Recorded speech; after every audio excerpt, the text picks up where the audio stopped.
detrás de la asociación. Descubierto, soy Juan Fran Albert, director del Descubierto, acompañado como siempre de Adrián Juste, jefe de redacción. Hoy, como sabéis, vamos a tener nuestro Desmontando, donde Adrián nos va a traer pues un discurso, una frase, unos tweets, algo que vamos a desmontar en directo y que yo creo que va a prometer bastante, ¿no? Porque me puedo imaginar un poco que va a tener que ver con el ciclo electoral, ¿no, Adrián? Sí, claro. Como sabéis, en Desmontando a la ultraderecha siempre intento traer un vídeo, discurso, tweet o cualquier tipo de mensaje de extrema derecha para intentar, pues eso, rebatirlo con argumentos, con datos. Va a ser, más que un desmontando, va a ser un comentando, pero que bueno, yo creo que va a ser, bueno, siempre hay que desmontar algo, la verdad, porque siempre dicen muchísima mierda, pero va a ser más de reflexión y de opinar y no tanto de rebatir, porque es que además a nivel partidista el discurso ha cambiado poco o nada en los últimos años, pero por lo menos así podemos ir viendo por dónde van a ir los tiros en esta próxima cita electoral.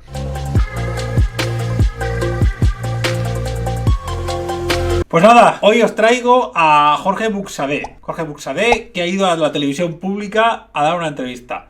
Me gusta cómo entrevista a este señor, el periodista este, porque juega ahí con los límites, ¿no? De lo que es una entrevista como desapegada, como neutra, a una entrevista un pelín más incisiva. Está siempre entre los límites del bien y del mal, que digo yo. Entonces, como el programa de hoy ha ido de muchas cosas, pero sobre todo ha ido del tema electoral, qué mejor que traer pues a un señor para hablar de cuestiones electorales de Vox, en este caso. Más que desmontar, creo que es interesante reflexionar y comentar sobre lo que está diciendo, ¿vale? Para que veamos un poco cuáles van a ser los tiros de Vox durante las elecciones y cómo podemos desmontar su discurso.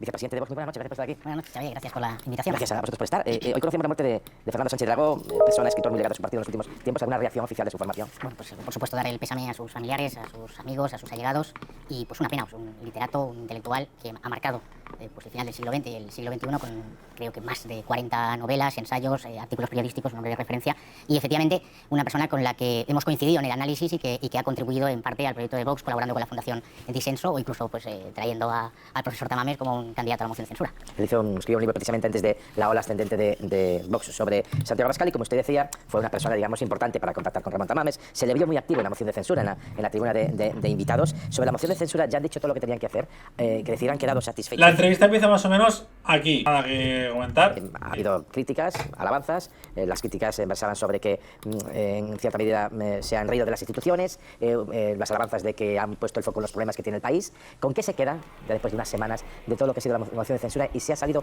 como ustedes esperaban que saliese? Creo que el análisis más claro de la moción de censura es cómo ha habido el tratamiento que se ha hecho antes de la moción de censura, con posibilidad de la moción de censura, incluso los cambios en determinadas líneas editoriales a la vista de lo que dicen luego las encuestas que esos mismos medios compran a las encuestadoras, ¿no? El Vox habló en la moción de censura en el Congreso de los Diputados, que era donde había que hacerlo, ni antes en declaraciones a los medios, ni no vamos a hablar de la moción de censura.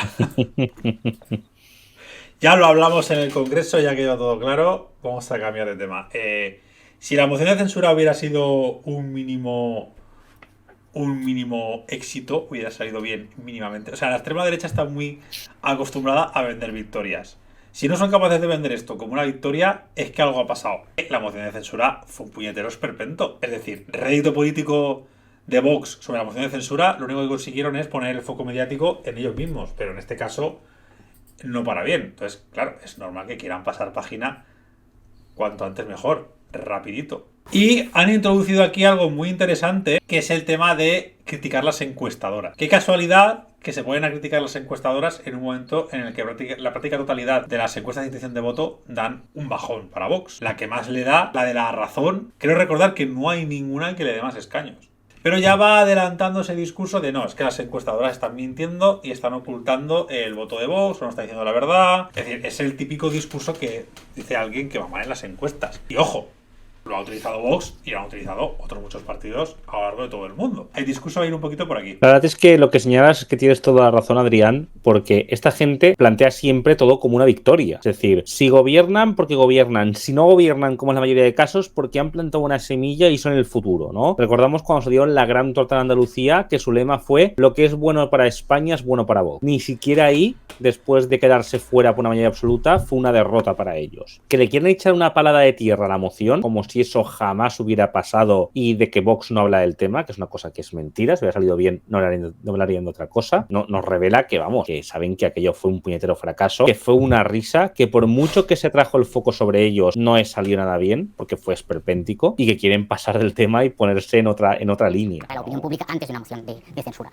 La moción fue un éxito porque efectivamente Santiago Abascal hizo el análisis crítico de la realidad que justifica esa moción de censura al gobierno de Sánchez y, por supuesto, el profesor Tamames pues expuso claramente las debilidades brutales de este gobierno y los problemas tan graves que traen para la prosperidad de las familias y de las empresas. Con lo cual nosotros estamos donde estábamos, vamos a seguir estando en el mismo sitio, trabajando por construir esa alternativa real a las políticas de Sánchez. El papel que ha jugado Feijóo ha estado ausente en el Congreso de Diputados. No es diputado, pero en muchas ocasiones ha estado, porque como senador tiene derecho a estarlo. De lo que dijo fuera del hemiciclo sobre su moción de censura, sobre su no presencia en el hemiciclo, ¿cómo la valoran? Bueno, pues se hizo el sueco. Precisamente se hizo el sueco justo y yo pues hice una valoración, y es que es muy importante recordar que el gobierno de Suecia es un gobierno que ahora mismo está su partido homólogo del Partido Popular Europeo con el apoyo de los demócratas. Bueno, te van a vender que la moción de censura ha sido un éxito cuando todos los analistas y todo el mundo y cualquiera que tenga un poco de dos dedos de frente sabe que no tiene ningún tipo de éxito. O sea, no se puede... Objetivamente, ¿cómo podemos calificar la moción de censura de éxito? En primer lugar, no te la ha apoyado nadie. Te has quedado con tus 52 diputados. Es decir, te has puesto en contra a todos los parlamentarios. En segundo lugar, Ramón Tamames, tu candidato, se ha puesto en contra de ti en algún punto y además no ha argumentado los otros de manera sustancial. Es decir, cuestiones como el tema de Isabel la Católica. Es decir, tuvo intervenciones bastante esperpénticas. Entonces, ¿qué entiendes tú por éxito? ¿El hecho de poner el foco sobre ti para hablar de los problemas de España y para criticar al gobierno de Pedro Sánchez? Pues eso ya lo haces todos los días. La moción de censura la queríais utilizar para intentar maniobrar de la misma manera que en la anterior moción de censura, que es adelantar al PP por la derecha y erigiros como líder de la oposición. No somos nosotros los que criticamos al gobierno, es una maniobra comunicativa y política. Pero es que ni siquiera eso te ha salido bien, porque se te ha puesto en contra. Luego, además, os ponéis a hablar de tirarle la cañita al PP para el tema de que, claro, no estuvo en la moción de censura y el periodista te pregunta, bueno, ¿esto qué opináis y tal? Y enseguida te pones a hablar de los pactos del PP europeo con la extrema derecha en Europa, de tus aliados.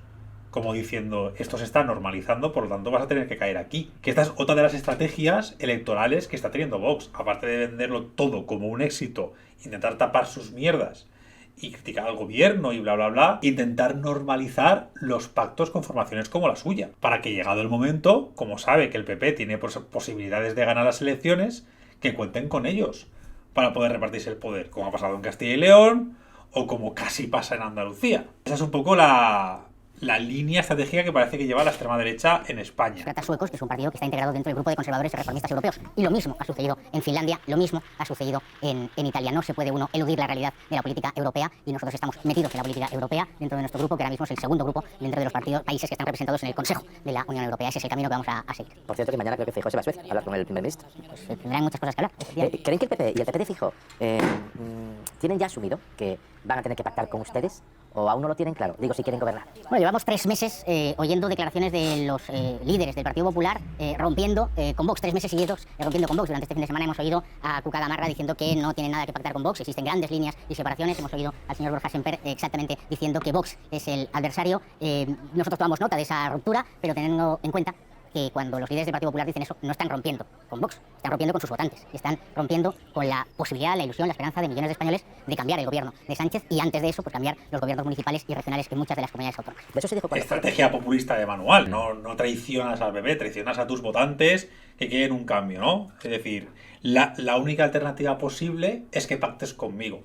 Y se nos olvida que el PP, sí, la derecha... Bueno, esto ya lo hizo PSOE con Podemos, o sea, no es nada nuevo. El partido fuerte intenta fastidiar al débil para que no se desangre, para no desangrarse. Llegado el momento, evidentemente, pactarán. O es muy probable que lleguen a pactar si tienen que gobernar. Pero hay otras alternativas que se nos olvidan de manera bastante habitual. El PP puede pactar con el PSOE, perfectamente. El PP puede pactar con otros partidos políticos más pequeños y poder dejar fuera a Vox. Lo tiene difícil, pero lo podría hacer. Se intenta normalizar que dentro del bloque de las derechas está Vox o está la extrema derecha como una opción política más y que el otro bloque del bipartidismo está en el bloque de izquierdas y por lo tanto son bloques antagónicos y unos son los enemigos de España y otros los salvadores de España. Y no es real, es una falsa dicotomía. Están los partidos demócratas y luego Vox. Están los partidos que defienden los derechos humanos y luego Vox. Los partidos que defienden las libertades civiles básicas y luego Vox. Y ya está. Están los partidos que entran dentro del marco de los derechos humanos, de la Constitución y de lo que más o menos queremos para un mundo mejor, y luego la extrema derecha. Pero ese no es el marco que te intentan vender. Por eso existe un cordón sanitario en Europa, o existía, para que ese marco mental nunca lo olvidáramos. Porque esta gente son los herederos de los que provocaron la Segunda Guerra Mundial, de los que provocaron la Guerra Civil, de los que provocaron el Holocausto. Son sus putos herederos. Hicieron que el mundo sea un lugar todavía más miserable. El hecho de que la derecha tradicional comience a pactar con esta gente es una victoria que ni os imagináis. Y sin darnos cuenta lo estamos normalizando. Las derechas. ¿Cómo que las derechas? Los partidos políticos y estos cabrones. Ya está. No nos demos la vuelta. Yo también caigo en eso muchas veces. No, las derechas. Eso a ellos les interesa muchísimo. Por eso señalan los pactos de la derecha en todas partes. De no, somos una fuerza política más. Estás obligadísima a pactar con nosotros. No perdona. Y lo vimos en Castilla y León también. PP tuvo la oportunidad de pactar con el PSOE. El PSOE se lo dijo. A nadie le gusta que el PP pacte con el PSOE. Ni al PP ni al PSOE. Pero en Europa está muy normalizado ese tipo de pactos precisamente porque hay unos márgenes de los que no te tienes que salir, que son los derechos humanos, y punto y pelota. Todo lo demás es basura. Pero claro, ellos intentan vender que no. Hombre, es que estás rompiendo conmigo, pero luego vas a pactar conmigo. Lo peor es que el cabrón tiene razón. Claro. Cabrón dicho de buen rollo, ¿eh? Tiene razón. Pero al final el PP va a caer ahí. Es que además, quiero decir, o sea, totalmente razón en lo que tienes, pero es que el PP... Los problemas que plantea para pactar con ellos es porque quiere diferenciarse ahora mismo en una estrategia populista, pues para ganar el voto, para ganarle el voto al PSOE, ¿no? De ese público más centrista, menos ideologizado quizás, más indeciso, y por eso se distancia estratégicamente de Vox. Pero sabemos que el PP no tiene un problema ideológico de fondo en muchas cosas con Vox. De hecho, se entienden mucho más Partido Popular y Vox que, por ejemplo, Partido Socialista y Podemos, ¿no? Es decir, jamás se plantearía repetir unas elecciones para no pactar con esta gente. De hecho, allá donde han llegado no ha tenido problemas. Recordemos que los gobiernos de la anterior legislatura con Ciudadanos, el PP dijo, no, pactamos con Vox. Fue Ciudadanos el que dijo, si está Vox, nosotros no estaremos. Y aquí están haciendo un poco la pose, que de hecho, esta pose va a quedar un poco en entredicho en las autonómicas, porque en las autonómicas posiblemente surjan algunos gobiernos donde Vox te exija entrar, y esa pose de rechazo a Vox no vas a poder mantenerla. Pero claro, además esto lo veremos una vez pasen las generales. Cualquier cosa de rechazo a Vox se va a romper, y es que el PP, recordemos que Vox no es un partido como otros partidos de extrema derecha, surge en los márgenes y es ajeno al sistema y todo esto, sino que es parte del PP. Exactamente. Luego está como ha comentado Juanfran, la idiosincrasia y la herencia política de cada país, que en el caso de España, pues ya sabemos lo que hay. Y me hace mucha gracia lo de Buxade, lo de señalar el tema europeo como espejo en el que mirarse, de no, mira lo que está pasando en Europa. Claro, aquí lo mismo. Si coges la mayoría de las declaraciones de Europa, es lo contrario. Nos dejen en paz a los españoles, ¿no? Que Europa vaya por otro lado. Es decir, que haga lo que quiera, pero España es España, tal, y así todo el rato. Claro, porque le conviene. De censura, donde Pablo Casado estuvo tan duro con ustedes, que en el análisis posterior, aunque se le reconoció por muchos analistas que había sido una de sus mejores intervenciones parlamentarias, que de alguna forma eso no había gustado a parte del electorado del Partido Popular, que prefería no romper diques con Vox. El PP de Pablo Casado votó en aquella ocasión, y aunque ahora trata de marcar diferencias, lo cierto es que en esta moción de censura se ha abstenido. Es un cambio del no a la abstención. ¿Cree que influye este análisis o comentario de que parte de las bases del PP no quieren que el partido rompa? Yo creo que hay millones. La verdad, Xavier, que la cuestión es que hay millones de españoles que tienen la ilusión, la esperanza de desalojar a Sánchez del gobierno y desalojar las políticas de Sánchez en el ámbito económico, en el ámbito social, en el ámbito internacional, en el ámbito puramente político de la nación española. Y por supuesto, todo aquello que vaya en detrimento de la posibilidad de construir esa alternativa produce decepción, produce tristeza y produce desesperanza. Y ahora mismo lo que nosotros representamos es la ilusión, la esperanza. Ojo al empleo de conceptos emocionales a tutiplén. Representamos la ilusión, la esperanza, y lo contrario es la desesperanza. Y tú dices, y la tristeza y la no sé qué. Además, no tiene, si os fijáis, la pregunta que le ha hecho el periodista no tiene nada que ver con lo que está respondiendo. Te está diciendo, la pregunta ha sido, este cambio que ha hecho el PP de decir que no a luego abstenerse, ¿tiene que ver con una manera de contentar a sus votantes? Y él está diciendo que los votantes del PP lo que esperan sí o sí es un pacto con Vox, o que hubiera votado que sí, a la moción de censura, o lo que sea. Es decir, está poniendo el foco todo el tiempo en la necesidad del entendimiento de PP y Vox, cuando en verdad la abstención del PP, en fin, se ha podido deber a cosas totalmente diferentes. Pero el foco es normalizar los pactos con la ultraderecha, una de las estrategias clave en estas elecciones, porque sabe que es su única manera de tocar poder. Los actos públicos de Santiago durante este último mes, en Canarias, en Zaragoza, en Santander, en Valladolid, llenando auditorios públicos y sin necesidad de falsificar los datos de la presencia, como en el acto de inauguración de Sumar, ¿no? Donde dijo que había 3.000 personas cuando el propio Polideportivo Magariños dice que caben 697, pero que se puede solicitar la ampliación a 1.000 personas. A lo mejor con las sillas en la pista había un poco más. ¿Hacen ustedes una enmienda a la totalidad? Un poco más. Un poco más, no sé. Yo en Magariños iba a ver balonmano, fundamentalmente, cuando juego el Teucro contra el Atlético de Madrid. ¿Hacen una enmienda a la totalidad? No voy a comentar los desastres de afluencia que ha tenido Vox en según qué sitios.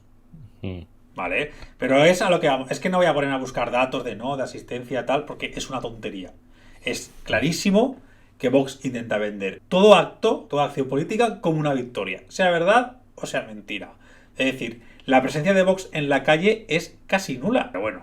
Ha dicho, hay que desalojar a Sánchez porque es un desastre en política nacional, en política económica y también en política internacional. La verdad es que también en política internacional lo hace mal Sánchez. Lo digo porque hace poco ha estado con Giorgia Meloni, que es una referencia para ustedes, y no se veía, digamos, ni cuando va a ver a Meloni, que están las antípodas de su visión electoral, o cuando va a ver a Ursula von der Leyen, o cuando viaja a otros países, que sea lo peor la política internacional. ¿Usted cree que la política internacional de España con Pedro Sánchez es peor que la anterior? Para Sánchez no sé cómo es, pero para los españoles sí. Y si no, que se lo pregunten a los españoles que viven en Ceuta y en Melilla. Pero las políticas, pero las políticas... Esto es un principio comunicativo también muy utilizado, que es todo el tiempo generalizar, o sea, establecer que una opinión política es compartida por todo el mundo. Esto lo vemos constantemente. Y además es algo que utilizan muchos políticos, no solamente de la extrema derecha. No es que las políticas sean malas porque lo pienso yo y sea mi opinión, es porque lo piensa todo el mundo. Y como lo piensa todo el mundo, pues es evidente que lo tengo que pensar yo. Una falacia de generalización brutal. Si tú quieres defender que unas políticas son negativas, aporta datos y argumentos sobre ello. Y da la casualidad de que este gobierno, precisamente en política exterior, no para de recibir felicitaciones de los organismos europeos. Ha recibido críticas, por supuesto, y también tiene sanciones y también tiene problemas. Pero es que cualquier analista político compara la política exterior y cómo era visto el gobierno de España con Pedro Sánchez, lo compara con Mariano Rajoy, que no tiene nada que ver. Sí, hasta en el foro de Davos, un foro medio hostil, le reconocieron el éxito en el empleo a Pedro Sánchez. Ahora mismo lo acaba de invitar Joe Biden para el mes de mayo para que vaya a la Casa Blanca, que eso les ha sentado como una puñetera patada. O sea, este gobierno en política internacional, la verdad es que está haciéndolo muy bien, no para recibir felicitaciones de todas partes, y aquí están todos intentando vender un relato, tanto desde Vox como desde el PP, de que este gobierno en materia internacional es un desastre, que de verdad es que es increíble cómo intentan desvirtuar, o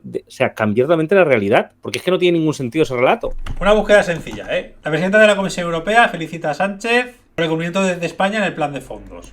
Son indicadores europeos. Así, creo que hemos sido además el único país, o el primer país en recibir ya la cuarta ronda de fondos o la última que están habiendo. ¿Vale? Exacto, es el país que más va a crecer de la OCDE. Es el país que menos que ha conseguido salir antes del tema de la inflación. El que menos tasas de inflación tiene. Tenemos inflación todavía, pero en comparación con el resto de los países estamos de lo más bajo. Es decir, en todos los indicadores, en todas las cuestiones que luego podemos valorar si en positivo o en negativo. Pero justamente Pedro Sánchez, ostras, lo de la excepción ibérica para el tema de lo de la factura ha sido aplaudidísimo. Y podría poner más ejemplos si nos ponemos a buscar. Entonces, pero es que el problema es que no te lo argumenta. O sea, yo he dado argumentos, 3-4 felicitaciones, 3-4 indicadores que los podéis buscar. ¿Pero qué argumentos está dando Jorge Buxadé para decir eso? Para decir que es un desastre para todos los españoles. En materia de política exterior, es verdad que los acuerdos a los que está llegando España con Marruecos son criticables. De hecho, bueno, ha habido ahí, desde la izquierda se ha criticado mucho también, sobre todo por el tema del Sáhara, el tema de las políticas migratorias y demás. Pero es que la extrema derecha intenta argumentarlo por la parte de que así va a entrar más inmigración, presentando la inmigración como un problema, cuando precisamente ha sido todo lo contrario. La tasa de inmigración y el saldo migratorio se ha ido reduciendo en los últimos años. Ha habido un pico de aumento, picos de reducción, pero el último año, últimos 2 años, entonces el tema este de no, es que patas con Marruecos para que nos invadan, o sea, es la retórica esta de la invasión, ¿no? De la invasión marroquí. Pues es que además es justo al contrario, es decir, esta política con Marruecos no tiene mucho sentido, ¿vale? Es decir, es una política donde hay muchas concesiones hacia Marruecos, o desde nuestro punto de vista parece que hay muchas concesiones, y lo único que le da cierta explicación es de que se usa Marruecos para generar un muro con África y con los migrantes que vienen por esa vía para que no pasen, y que esto se financia desde España y desde la Unión Europea. Es decir, tú te encargas de nuestro problema migratorio, mando un muro que además es terrible todo lo que se hace en Marruecos, y yo me libro de ese problema. Es decir, es lo único que explica en parte todas estas concesiones. Y justamente ellos nos señalan lo contrario. De gracias a esto viene más gente. No. Gracias a esto viene menos gente. Si os dais cuenta, en las concesiones que hace el PSOE a Marruecos, no suele criticar las concesiones. De hecho, fue Feijóo a reunirse con un ministro marroquí y decir que son totalmente leales a las relaciones que tienen, y Cuca Gamarra diciendo que Marruecos no es una dictadura también, que quiero decir, que están en la misma línea. Es decir, si vosotros gobernaseis, gente de Vox, el Partido Popular está en la misma línea a hacer concesiones porque quieren usar a Marruecos como muralla contra la inmigración, y esta gente lo sabe y se aprovechan, ya está. Tu posición respecto del Pacto de Asilo e Inmigración, que es uno de los documentos o el conjunto de documentos más importantes que tenemos para el final de la legislatura en el Parlamento Europeo. Por supuesto que las políticas internacionales de Sánchez, sus socios y aliados, el que Zapatero e Irene Montero estén en el Grupo de Puebla y sean los principales aliados de esas narcodictaduras de América del Sur, por supuesto que es una nefasta política internacional. Vaya tela. ¿Narcodictaduras? O sea, ahora mismo en América Latina casi todos son gobiernos de centroizquierda. Tenemos a Venezuela, que está el Partido Socialista Unido de Venezuela. Está Cuba, que está el régimen castrista. Si me apuras, en Guatemala Daniel Ortega, que se ha ido a lo mejor un poquito la mano, algunas cosas, por decirlo suavemente. Y ya, el resto están gobiernos de centroizquierda. Lo que pasa, el rollo del Foro de la Puebla, que son teorías de la conspiración que no van a ningún lado. O sea, estos grupos que hay en América Latina donde se reúnen políticos de izquierdas, o sea, el poder real que han tenido es cero. O sea, dime, ¿qué resoluciones o qué políticas se han llevado a cabo desde el Foro de la Puebla? ¿Y por qué es malo que Pedro Sánchez se relacione con esos partidos que no se relaciona con esos partidos porque sí, sino porque está en el gobierno? O sea, dime, ¿qué tiene de malo exactamente? En cambio, que tú gastes, que tu partido gaste ingentes cantidades de dinero en crear una cosa llamada la Carta de Madrid y se vaya por ahí paseándose con la extrema derecha para intentar apartar a esos gobiernos democráticamente elegidos, te parece súper bien. Y por ejemplo, de Atlas Network no dices nada. Y de las cuentas falsas, bots y campañas de guerra sucia que se han llevado a cabo a través de redes sociales por parte de los aliados de Vox, como Bolsonaro, tampoco decís nada. Es que la política exterior de España, del gobierno de España, es nefasta porque, joder, es que se reúne con gobiernos de América Latina. Claro, como son de izquierdas, pues no hay que reunirse con ellos. Dime qué dictadura hay en América Latina, que sea de extrema izquierda. Dictadura de verdad. Me puedes hablar de Cuba, que es un régimen autoritario. Eso te lo puedo... Mira, te lo puedo hasta debatir. Te lo puedo hasta medio comprar. Venezuela, es verdad que ha hecho cosas malas, criticables. Lo podemos debatir. Guatemala lo mismo. Por ejemplo, de Honduras aquí nadie dice nada. Con El Salvador están locos. Es un nuevo Mesías ahora. Es que aquí hay una doble vara de medir. Es que además, él por narcodictadura ni siquiera te está señalando a Cuba y Venezuela así tal. Es que está hablando en general de los países, ¿eh? Es decir, está hablando de la mayoría de países democráticos, totalmente democráticos, con elecciones limpias, donde habéis gobernado hasta hace nada, que ahora son narcodictaduras, ¿vale? Y esto lo utilizan mucho. Generalmente los narcos de esos países suelen estar con los vuestros, con la gente que apoyáis vosotros. Además, es muy gracioso que habléis tanto como el Foro de Sao Paulo como el Grupo de Puebla, como ha dicho Adrián, que el Foro de Sao Paulo era una reunión de las izquierdas de América Latina que siempre se ha caracterizado por ser muy poco ejecutivo. Es decir, era un foro para decir qué estrategias se hacían en común, o sea, qué habían hecho y se hacían algo en común. Y generalmente nunca se ponían de acuerdo porque las estrategias eran muy diferentes entre países. Y el Grupo de Puebla es mucho menor que eso, porque el Foro de Sao Paulo era muy amplio, con muchos partidos y un montón de gente. El Grupo de Puebla tiene 158 miembros. Suele ser sobre todo pues prácticamente un grupo de notables que se reúnen pues a hablar de ahí, qué se puede hacer y tal. Es todavía menos ejecutivo que el Foro de Sao Paulo. Y vosotros lo pintáis como, vaya, todo lo que está pasando por ahí. En cambio, vosotros os reunís en forums con toda la extrema derecha global. Si la mayor red internacional entre partidos a día de hoy es de la extrema derecha. Tienes que explicarnos qué hacéis teniendo una delegación del ECR Group, del Grupo de los Conservadores y Reformistas Europeos, en América Latina, en la que estáis tú y Germán Ter, que sois los vicepresidentes para América Latina. ¿Qué hacéis? Porque os reunís allí con la mayoría de la derecha y de la extrema derecha de allí para coordinaros. Que es una broma, Buxade. Por no mencionar que calificarlo todo de narcodictadura es un pelín racista, ¿eh? Como si todos los países hubiesen mafias y las mafias estuviesen en el gobierno. Y que los españoles merecen que recuperemos la senda del sentido común en nuestra política. Por supuesto, forjando alianzas necesarias para la defensa de la frontera sur con el gobierno de Italia, con el gobierno de Grecia, que son los que estamos sufriendo esa inmigración ilegal, masiva y descontrolada. Citaba usted los casos de Ceuta y Melilla. El presidente Jesús Vivas, el presidente de Ceuta, que no es del PSOE, es del Partido Popular, ha reconocido, sin embargo, que para la ciudad le interesa la actual política internacional o relaciones con Marruecos que tiene el país, nuestro país. Sí. Justo lo acabas de decir con el Partido Popular, ¿vale? Justo lo acabas de comentar, lo acaba de comentar el presentador. Este presentador me gusta. Más o menos. Y supongo que porque estará encantado de la marroquinización de Ceuta. Sospechoso de Te han cantado de la marroquinización de Ceuta. ¿Me puedes explicar qué es la marroquinización de Ceuta? En todo caso, llevamos a cabo la españolización de Ceuta y Melilla. En todo caso. En fin, es que...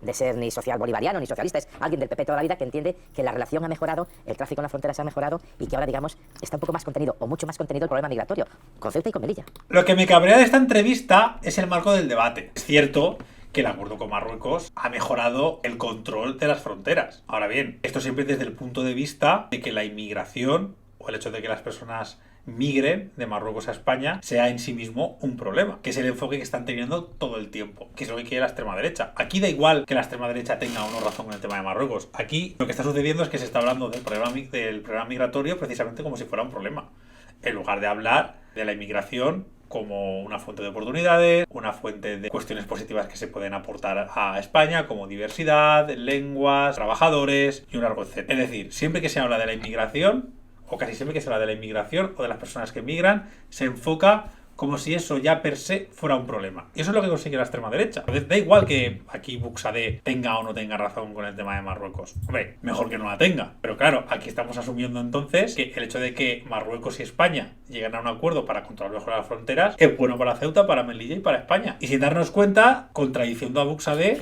parece que nos pongamos a favor de que se controlen más las fronteras o de que venga menos gente. Y eso, ¿por qué es positivo? Es decir, ¿por qué la palabra inmigración va asociada a la palabra problema? Eso es lo que termina consiguiendo, ¿no? Esta imposición de un marco de debate muy concreto del que ya no te puedes salir, o del que cuesta mucho salirse, o del que estás y no te das cuenta, y eso ya es una victoria. Mucho cuidado con estas trampas, porque cada 2x3 nos la ponen. ¿De verdad lo dices esto, Xavi?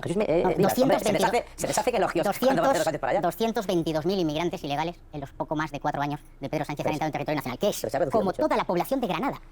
Es como si de repente en Granada, en Badalona, Sí, pero de eso es... Cartagena, Oviedo, 220.000 inmigrantes ilegales de repente entran. ¿Eso es una política internacional de contención?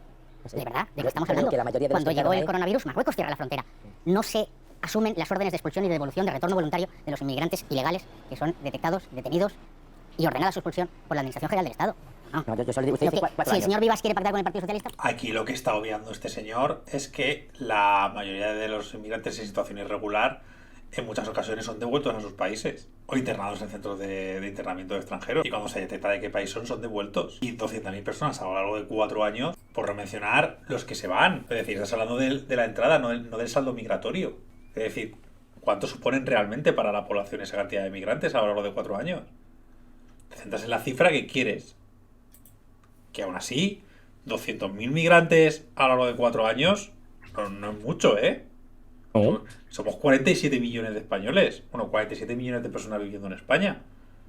Es que es como la población de Granada, sí, bueno, y como 10 veces mi pueblo. Que si nos ponemos así, ¿imaginas todos esos en tu pueblo? Ya, pero es que no están todos en mi pueblo.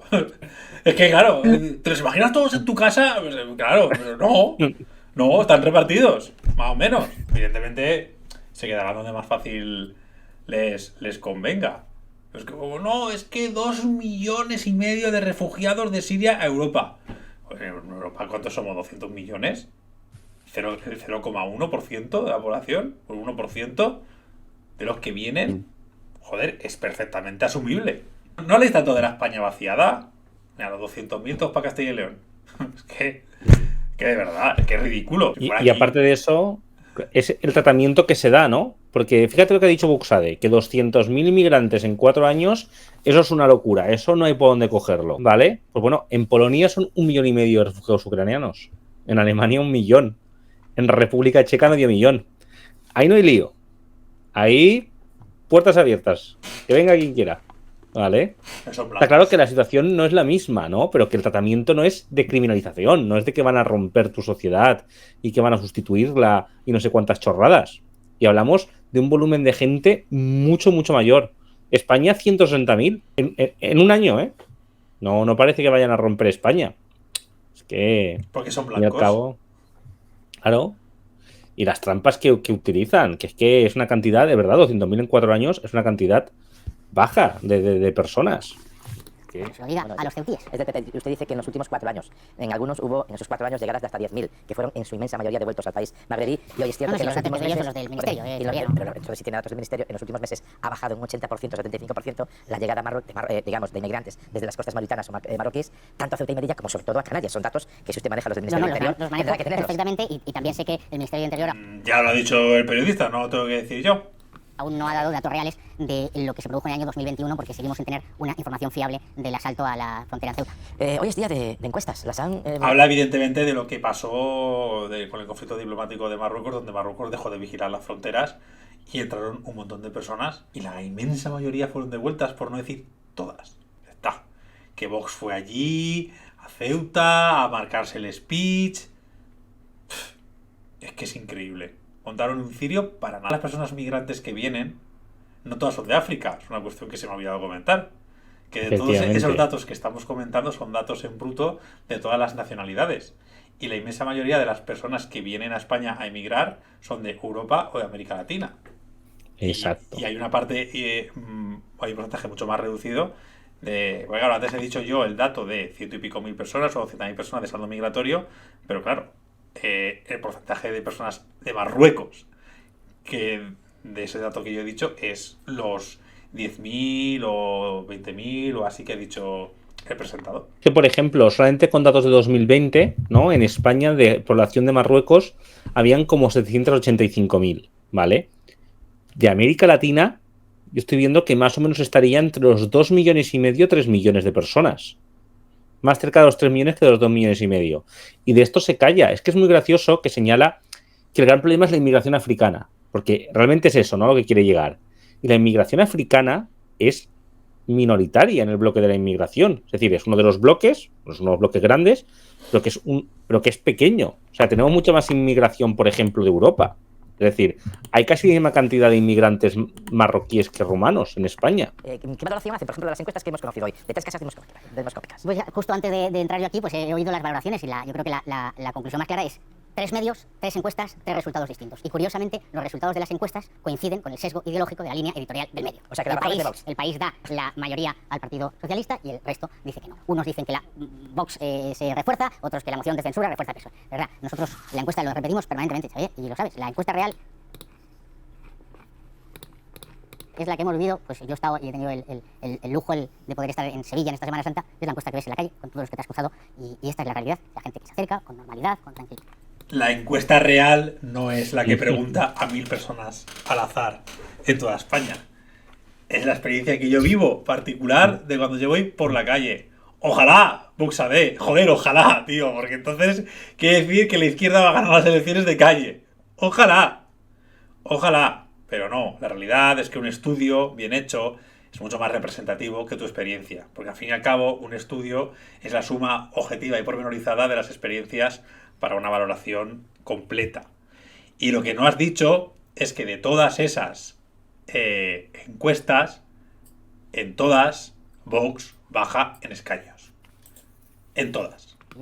Y te dice, seguid adelante, manteneos fuertes, y no cedáis. Pero ¿de verdad cree que las encuestas demoscópicas se juegan su prestigio en función de lo que le pide el medio? Es decir, ¿usted cree que la razón, por ejemplo... No, por el CIS. No, pero es que el CIS no es un medio de comunicación, pero tampoco es una casa demoscópica privada. Pero, por ejemplo, ¿la razón usted cree que ha condicionado, escuchándolo, lo he interpretado en sus palabras, la encuesta para dar más a Vox? Yo creo que las empresas encuestadoras tienen su prestigio, pero en la medida en que, como hagas el sesgo de las personas que identificas, las preguntas, etcétera, luego hay una cocina de esas encuestas, lo conocemos todos, y yo solo digo, curiosamente coincide con la línea editorial de los medios. En Madrid, por ejemplo, el escenario actual, Ayuso está a 3, le faltarían más o menos para la mayoría absoluta. ¿Se lo van a dar sin entrar en el gobierno? ¿O van a exigir, o ha cambiado desde Castilla y León la forma de afrontar a Vox su colaboración con el PP en gobiernos regionales o municipales? Bueno, el gobierno de Castilla y León es un ejemplo perfecto de que Vox puede mantener las convicciones con una buena gestión y formar parte de un gobierno de coalición con el Partido Popular. Lo que suceda el 29 de mayo no depende, ni lo puedo yo decir yo ahora, y el político que quiera decirlo pues se está engañando. Hay que esperar a ver dónde nos ponen, en este caso, los madrileños, dónde nos ponen los segovianos, dónde nos ponen los valencianos, porque hay que esperar el resultado de esas elecciones y en función de eso veremos. Lo que, oyendo a Cuca Gamarra y al señor Semper este fin de semana, parece que no quieren pactar con Vox, y son ellos los que tienen que explicar claramente cuáles son sus socios preferentes para conformar un gobierno. De todo lo que ha dicho, yo creo que esto es lo más sensato. Él dice no mojarse, no pronunciarse, de bueno, esperaremos a las elecciones y luego tomaremos una decisión. No te digo ni que sí ni que no. Pero cuando acaba, le echa el lazo al PP otra vez. De bueno, parece que los que no quieren son ellos. Nosotros estamos dispuestos. Y el PP, el gobierno de PP y Vox en Castilla y León es un ejemplo de que se puede. ¿Vale? Es un discurso bastante moderado, una posición bastante moderada. Normal cuando vas perdiendo, cuando estás bajando. Hasta aquí, nada que no podía hacer otro partido. Eso sí, me vas a permitir que te diga que de buena gestión en Castilla y León, poquito. Nada, ¿eh? me lo vas a permitir, Buxade, que Castilla y León, poquito. De chiste. De chiste. O sea, Sí, es ya. el ejemplo perfecto de por qué el PP no debería de pactar con vosotros. Lo que está pasando en Castilla y León. Te digo que por nosotros, por nuestra parte, muy mal porque estáis gobernando, pero muy bien porque habéis puesto al más inútil que teníais gobernando. Madrid, Es decir, en el ayuntamiento ni en Madrid, en comunidad autónoma, se han aprobado en los últimos tiempos presupuestos. Ustedes están colaborando desde fuera. Esto quiere decir que, por mucho que se diga ese ticket PP-Vox, en el gobierno también sería complicado. Es decir, si no han sido capaces de pactar presupuestos en estos 2-3 años, ¿qué va a pasar en los próximos 4? También van a tener que prorrogarlos si consigue o si sigue gobernando el Partido Popular, con ustedes o sin ustedes. Le preocupa que el Partido Popular no prevé sus presupuestos. Mire, nosotros hemos aprobado los presupuestos durante esta legislatura y estos últimos presupuestos nos han aprobado porque el planteamiento político de Vox, las exigencias de Vox, las solicitudes de Vox, las reclamaciones de Vox, las enmiendas de Vox, el planteamiento político de Vox no se ha visto reflejado en esos presupuestos. Ahora la cosa está calmada, Buxade, pero lo de Andalucía ha sido una risa. Las elecciones ahí se volvieron a... O sea, salisteis de ahí y os salió mal, en buena medida, por vuestra manera de hacer política en Andalucía. O sea, fue un puñetero desastre. Que no había manera de sacar unos presupuestos ahí. Estáis todo el rato a la cresca, cada 2x3. Y al final, por supuesto, en cuanto han podido, se han librado de vosotros. Que es normal, que se veía venir. El Partido Popular, en cuanto pudo, pues es que lo decía. Es que, en cuanto podamos, nos deshacemos de estos. Porque es que un día dicen una cosa y otro día dicen otra. Y así pasó. Y por tanto, en la medida en que entendíamos que esos presupuestos no eran los mejores para los madrileños, pues no se ha votado a favor. Y ya está, no hay más. No, se lo digo porque critican ustedes mucho la falta de sintonía o sincronía del gobierno central, donde hay un gobierno de coalición y sin llegar a la mayoría absoluta, que sí ha sacado adelante los presupuestos en 3 ocasiones. Digo si esto choca un poco con que en Madrid, donde hay un gobierno monocolor apoyado por ustedes, no se hayan aprobado en el último año los presupuestos, e incluso hemos escuchado, o yo lo he escuchado, a lo mejor lo he interpretado mal, a la propia presidenta Díaz Ayuso diciendo que rompe con el Partido Popular. Sí, ya le he dicho, he empezado diciendo que llevamos 3 meses oyendo la ruptura con Vox por parte del Partido Popular. Nosotros demostramos que se puede conformar un gobierno de coalición y lo hemos dicho. El ejemplo del gobierno de Castilla y León con el señor Mayueco y Juan García Gallardo es un ejemplo de cómo se pueden hacer políticas. Lo vamos a dejar aquí, porque lo demás es muy redundante, pero para que os hagáis una idea, es decir, lo que está aquí argumentando este señor es que Vox está disponible y es súper guay pactar con ellos y llegar a acuerdos, porque es lo que le va a interesar ahora. Sin embargo, la realidad es que o bien ha sido incapaz de llegar a acuerdos, o cuando ha llegado a algún tipo de acuerdo ha sido un desastre. Siempre ha habido problemas con Vox. En cambio, ellos que no paran de criticar al supuesto gobierno Frankenstein, de es que siempre se están matando, es que siempre están discutiendo, es que la división de la izquierda, la realidad es que ha sido el gobierno que más leyes ha aprobado, comparando legislaturas de años pasados, aprobando los presupuestos sin ningún tipo de problema, llegando a acuerdos, contentando a todos los grupos parlamentarios, dejando leyes adelante. Por supuesto que ha habido discusiones, ha habido conflictos, hombre, claro que sí. Y ha habido algún tirón de orejas y algún dardo envenenado, por supuestísimo. Pero vamos, en comparación, lo de Ayuso y Vox en Madrid, vamos. Por supuesto, todo esto puede obedecer a muchas lógicas electorales. Pero es que no solamente lo hemos visto con las elecciones a la vuelta de la esquina. Lo hemos visto a lo largo de todos los años. Y lo de Castilla y León no salta por los aires porque, mira, pero vamos, es tristísimo. Lo de la extrema derecha en España es tristísimo. Es que en otros lugares aún saben gobernar. Por supuesto, no haciendo políticas que a mí me gusten, pero eran pocos. Pero bueno, en algunos sitios ahí están. Sí. Con pactos que han aguantado. Bueno, sí que verdad, en Países Bajos rompieron el acuerdo, en Finlandia rompieron en su momento el acuerdo. Por supuesto, mal, pero bueno, oye, ahí han estado y en algunos sitios han estado años. Mira, en Hungría y Polonia ahí están. Aunque en Polonia les va fatal. Te pones a rascar y sale un montón de mierda, eso es verdad. Vale. Pero es que Vox se lleva la palma. ¿Qué quiero decir? Vox es que se lleva la palma en este sentido. Desastre, si es que es lo que comentan, ¿no? En Murcia, que tenían 4 diputados, ya creo que tienen 3. O sea, creo que tienen 1. Los otros 3 están fuera del partido. Es que al final es absurdo lo que quieren hacer la gente que tienen, los autoritarios que son, que hacen que los suyos se vayan, y lo de la incapacidad de hacer pactos con el PP. Es que es ridículo. Es que es justo lo que decía, están siempre como si el gobierno Frankenstein, la división de la izquierda, y en la mayoría de sitios que solo tienen que ponerse de acuerdo ellos y el PP, no son capaces de ponerse de acuerdo. Y ahora, el cambio de Buxade, ¿eh? Aquí ya han dejado de lado lo de la derechita cobarde, ¿eh? Ahora están, no, hombre, nuestros aliados del Partido Popular, hombre, hay que pactar, ¿por qué nos odian? Es de risa. Sí, aquí vemos un poco, en este Desmontando a la ultraderecha, que ha sido un poquito diferente, y espero que os haya gustado también este comentario, reflexión y desmontando algunas tonterías que se han dicho, vemos cuál va a ser una de las estrategias básicas. Por supuesto, seguir atacando al gobierno, todo lo que pueden y más, seguir incidiendo en las divisiones internas que tiene la izquierda, para ponerlas como lo puñetero peor, seguir vendiendo todas sus derrotas y todas sus posturas ideológicas como lo mejor y como victorias, a pesar de todo, enterrar al máximo cualquier tipo de discrepancia interna, cualquier tipo de acción política malograda, como el tema de la moción de censura, por ejemplo, y por supuesto intentar venderse como una opción institucional. Es decir, vemos que están abandonando un poco ese discurso antisistema y antipolítico para presentarse como una opción válida que les permita acceder al poder mediante pactos con el Partido Popular. Es decir, esta táctica que hace muchas veces la extrema derecha de moderarse previamente a las elecciones para no asustar al posible electorado que pueda cambiar el voto, presentarse como una opción viable y al mismo tiempo seguir siendo agresivos contra sus rivales políticos. Pero ahora sí que es verdad que cuidar mucho más. Lo vimos también en la entrevista que en la semana pasada, en la entrevista que desmontamos de Abascal. Como el tono ha cambiado, o sea, los pilares siguen siendo los mismos, el discurso sigue siendo el mismo, las ideas las mismas, pero el tono, el foco y los pilares principales y las prioridades han cambiado, ¿vale? Ya no hay un ataque descarnado al PP como había antes. Por ejemplo, se diversifica el discurso, ya no se trata solamente de atacar todo el tiempo a la izquierda, sino de posicionarse con respecto a otras fuerzas políticas, que es lo que buscaban también con la moción de censura. Vemos una estrategia mucho más electoralista de lo que veíamos antes. Sí, claro, están en un momento de retroceso. Hasta cierto punto hay cosas que son coherentes, pero por otro lado es que es descarnado. Ese intento de presentarse como una opción viable, que es una cuestión que hemos criticado siempre, y cómo intentan imponer varios marcos, que son el mismo de la inmigración, que nunca falta, el de que el gobierno que hay ahora es lo peor, y el de que ellos, pues bueno, son una opción política más. Que son marcos que hay que desmontar, por supuesto, porque no son reales, entre otras cuestiones. Y hasta aquí desmontando a la ultraderecha. Un abrazo a todos y a todas. Hasta luego.